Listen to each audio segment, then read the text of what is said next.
අද මම අරන් ආවේ අපේ කුඩා කාලේ මතකයන් අලුත් කරන ඒ වගේම අපේ සෞඛ්‍යයට හරිම වැදගත් මාතෘකාවක්. අපි හැමෝම පොඩි කාලේ චොකලට් එකක් ටොපියක් කන්න හදනකොට අම්මලා කියපු ලොකුම බය කිරීම තමයි ඔහොම පැන් රස කෑවොත් දත් පණුව කාලා දත් ටික හැලෙයි කියන එක. සමහර වෙලාවට දත් නරක් වෙලා තියෙන ළමෙක්ව පෙන්නලා අපිට ඒ බය තහවුරු කරන්නත් වැඩිහිටියෝ උත්සාහ කළා. ඇත්තටම දත් ඇතුලේ පණුවෝ ඉන්නවද? අද අපි විද්‍යාත්මක ඇසින් මේ දත් පණුවගේ රහස මුල සිට අගට හෙළි කරගමු. ලොවම එක මිටට අපි මුලින්ම බලමු දත් පණුවා කියන සංකල්පය ආවේ කොහොමද කියලා. ඇයි මිනිස්සු මේකට පණුවෙක්ව සම්බන්ධ කළේ කියලා. ඉතිහාසය පරීක්ෂා කරලා බැලුවොත් ක්‍රිස්තු පූර්ව 5000 තරම් ඈත අතීතයේ සුමේරියන් ශිෂ්ටාචාරයේ පවා දත් පණුවා එහෙම නැත්නම් ටූත් වෝම් ගැන විශ්වාසයක් තිබිලා තියෙනවා. ඒ කාලේ මිනිස්සු දත් නරක් වුණාම ඇතිවෙන සිඳුරු දැක්කේ හරියට පණුව ගස්වල අතුහාරලා හදන ගුල් වගේ.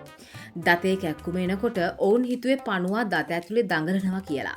ඉතින් මේ මිත්‍යාව පරම්පරාවෙන් පරම්පරාවට ඇවිත් අදටත් අපේ ජනවහරේ රැඳිලා තියෙනවා. හැබැයි ඇත්තම කතාව තමයි පියවි ඇසට පේන එකම පණුවෙක්වත් ඔබේ දත් ඇතුලේ නැහැ. එහෙනම් ඇත්තටම කවුද මේ අපේ දත්වලට හානි කරන හතුරා? අපේ සතුරෝ ඉන්නේ මයික්‍රොස්කෝප් එකකින් විතරක් බලන්න පුළුවන් මට්ටමේ. ඔවුන් තමයි බැක්ටීරියා. අපේ මුඛය ඇතුලේ වර්ග 700කට වඩා වැඩි බැක්ටීරියා ප්‍රමාණයක් ජීවත් වෙනවා. මේ අතරින් දත් නරක් කරන්න ප්‍රධානම දායකත්වය දෙන්නේ ස්ට්‍රෙප්ටෝකොකස් පුටන්ස් සහ ලැක්ටෝබැසිලස් කියන බැක්ටීරියා වර්ගයි. මේ බැක්ටීරියාවල ප්‍රියතම ආහාරය තමයි සීනි සහ පිෂ්ඨය. අපි බලමු කොහොමද මේ පැණි රස අපේ දත් විනාශ කරන්නේ කියලා. මේ බැක්ටීරියා සහ පැණි රස අතර තියෙන සම්බන්ධය මොකක්ද කියලා. බැක්ටීරියාවල ප්‍රියතම ආහාරය තමයි සීනි.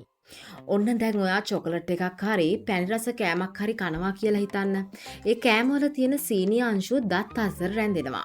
එතකොට අපේ කටේ ඉන්න බැක්ටීරියා රෑනට ඒක ලොකු සාදයක් ලැබුණා වගේ තමයි. මේ බැක්ටීරියා සීනි ආහාරයට අරගෙන ඒක ජීර්ණය කරනකොට අතුරු ඵලයක් විදියට අම්ල එහෙම නැත්නම් ඇසිඩ් පිට කරනවා. අන්න ඒ අම්ල තමයි අපේ දත්වල තියෙන ශක්තිමත් එනමල් එක දිය කරන්න පටන් ගන්නෙ. දත් නරක් වෙනවා. එහෙම නැත්නම් කැවිටිස් ඇති වෙන්නේ ඔය විදිහටයි. එතකොට අපි දකින්නේ පණුවෝ කාලා වගේ සිඳුරු. ඔබ හිතනවා ඇති සීනි විතරයි දත් නරක් කරන්නේ කියලා. හැබැයි ඒක වැරදි. ඕනෑම කාබෝහයිඩ්‍රේට් සහිත කෑමක්. උදාහරණ විදියට පාන් බිස්කට් එහෙම නැත්නම් බත් උනත් දත්වල රැඳිලා තිබුණොත් බැක්ටීරියා ඒවත් සීනි බවට පත් කරගෙන අම්ල හදනවා. මෙහිදී වැදගත්ම දේ තමයි ඔයා කන ප්‍රමාණය නෙමෙයි. ඒ කෑම කොච්චර වෙලාවක් ඔයාගේ කටේ රැඳිලා තියෙනවද කියන එක.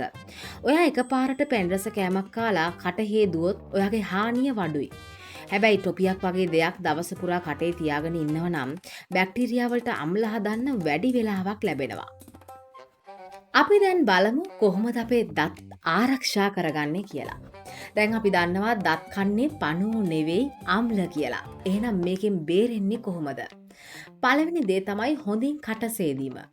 පැන් රස හෝ ඕනෑම කෑමක් කෑවට පස්සේ ඔබ ඔබේ කට හොඳින් සෝදන්නට ඕනේ.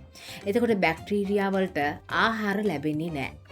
දිනකට දෙවරක් දත් මදින්නට ඕනේ. විශේෂයෙන්ම රැට නිදාගන්න කලින් දත් මැදීම අනිවාර්යයි.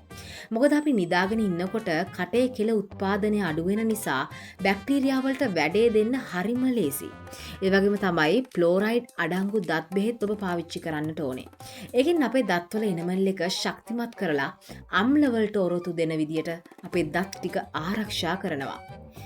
ඒ වගේම තමයි කෙඳි සහිත පළතුරු සහ එළවලු ආහාරයට ගන්නකොටත් දත් ස්වභාවිකවම පිරිසිදු වෙනවා.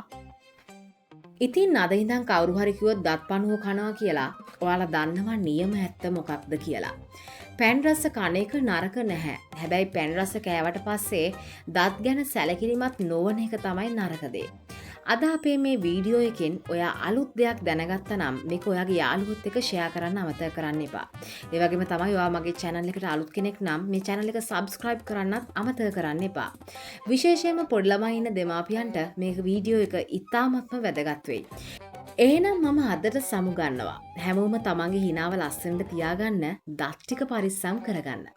ඉතින් නැවතත් අපි හමු වෙනතුරු ඔබට සුබ දවසක් සහ නිරෝගී දවසක් ප්‍රාර්ථනා කරනවා.